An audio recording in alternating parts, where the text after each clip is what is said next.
amigos y amigas, dominicanos y dominicanas, todos y todas. Estamos en el día 23 de noviembre. 23 videos con esto hemos enviado a todos ustedes con motivo de ser noviembre el mes de la Constitución y la familia.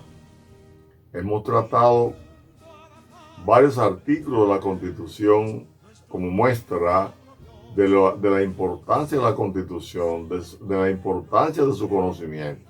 Ustedes saben que tradicionalmente aquí se han hecho reformas constitucionales, se han promulgado constituciones, pero el destino de esa constitución es engavetarla. Y entonces algunas cosas formales que no tengan que ver nada con la mejoría de la sociedad se dejan en el olvido. Los militares constitucionalistas, desde el 1965 a la fecha, hemos mantenido una lucha, primero una lucha armada, con la idea de reponer el gobierno del profesor Juan Bosch, derrocado el 25 de septiembre, y esa revolución explota el 24 de abril de 1965. De 1963 a 1965 son cerca de 2 años, de septiembre a abril. Esa revolución fue una revolución muy fuerte. Murieron muchas personas, civiles y militares, ya hemos dado la cifra. Se vencieron las tropas contrarias a la Constitución, a los que habían dado el golpe de Estado del profesor Juan Bosch. Una vez vencidos, llamaron a los norteamericanos, quienes llegaron, nos invadieron e impidieron el triunfo de la democracia en la República Dominicana. Eso se ha retardado. Y más aún, con la persecución que se hizo en los 12 años de Balaguer, en contra de los que participaron en la revolución y de todos aquellos que querían un país verdaderamente democrático. Bueno, llegamos al fin de que fueron corrompidos los demás gobiernos que han venido. Porque parece que la idea es que los sectores de poder dominantes se ceben, se beneficien de los recursos que maneja el Estado. Y así ha sido. Aunque tenemos 50 años y pico de crecimiento económico, ese crecimiento económico no llega a la base de la sociedad dominicana. Por eso hay tantos barrios pobres, tantos campos pobres. Por eso hay tanta gente instrumentalizada, manipulada, para que voten cada 4 años por lo mismo, más de lo mismo. ¿Qué ha pasado? En todos los años de nuestra vida republicana se ha planteado que el gobierno está formado por 3 poderes: poder legislativo, poder ejecutivo y poder judicial. Hay un poder que ha manejado a los demás, que es el poder ejecutivo. Hasta ayer dijimos que hasta en 1905 hablamos de por qué el poder ejecutivo es más poderoso que los poderes legislativo y judicial en la práctica. La Constitución dice que son iguales, que tienen que estar separados e independientes entre sí, pero la realidad es lo contrario. La realidad es que el poder ejecutivo ha sometido al poder legislativo y al poder judicial. Ayer nos quedamos en la demostración del poder de los poderes ejecutivos en el 1905, cuando Moncácer llega al poder. Y el gobierno de Moncácer, el gobierno en la parte que corresponde al poder ejecutivo, fue más sobresaliente que el poder legislativo y judicial. El poder ejecutivo que él encabezó repartió más la tierra, inclusive promulgó una ley que benefició a los sectores extranjeros. La ley de concesiones agrarias de 1911, si mal no recuerdo. Ahí los americanos y grupos de poderes que estaban aquí, que se habían cebado con las tierras en el gobierno de Lili y que habían comenzado a recibir tierras gratis en el gobierno de Ignacio María González, en el lustro del 1970-75, si mal no recuerdo también, en el 1973, en ese gobierno de él, se fueron abriendo las puertas para que los extranjeros pudieran tener tierra en el país, cultivar para cañas mientras el campesinado dominicano fue despojado de las tierras de muchas maneras. Los poderes ejecutivos entonces fueron predominantes durante los gobiernos efímeros que se fueron dando hasta la invasión norteamericana. Decíamos que con la muerte de arzobispo Noel,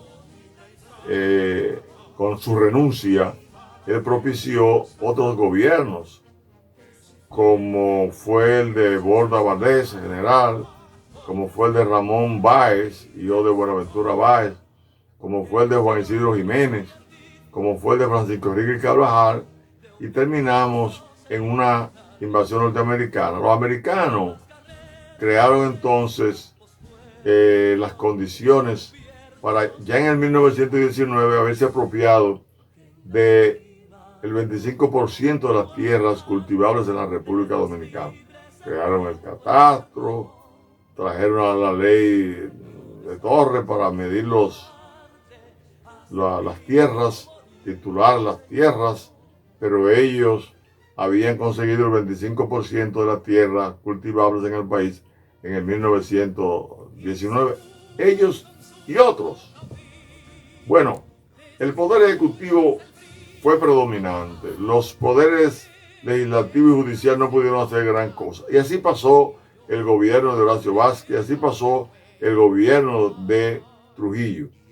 Y con la desaparición de Trujillo, no del trujillismo, surgieron las condiciones para las elecciones del 20 de diciembre, donde el profesor Juan Bosch ganó mayoritariamente en las elecciones y donde tenía un Congreso mayoritario, un poder legislativo mayoritario, lo que le permitía a él, con su ideología liberal de la democracia representativa, él poder hacer una constitución como la que hizo, que favorecía tanto al pueblo, que aquello que hizo Moncáceres, que fue abrirle las puertas para la tierra a los extranjeros, la cerró, y establece en su constitución que los extranjeros no podrán tener tierra, y para tenerla tiene que ser aprobada por el Congreso de la República, que la tierra tenía que ser para quienes la podían cultivar, como los campesinos, y estaba dispuesto, de acuerdo a la Constitución del 63, propiciar las condiciones de la logística necesaria para que el campesinado dominicano pudiera labrar las tierras y sacar el provecho a los fines de que pudiera abastecer el mercado nacional y, por qué no, parte del mercado internacional.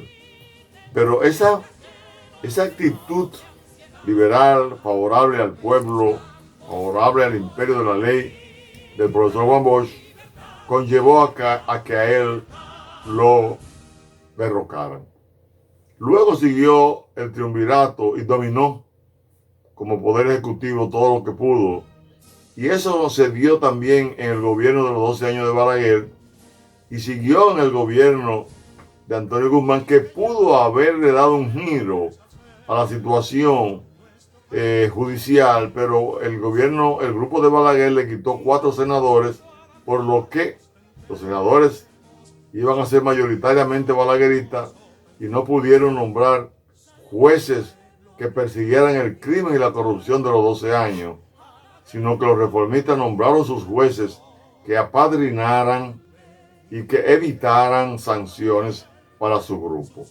Eso trajo como consecuencia que el gobierno de Antonio Guzmán no pudo demostrar que los poderes legislativo y judicial podían ser tan fuertes como él. Bueno, siguió Salvador Jorge Blanco, volvió Balaguer al poder y siguió imperando el poder ejecutivo.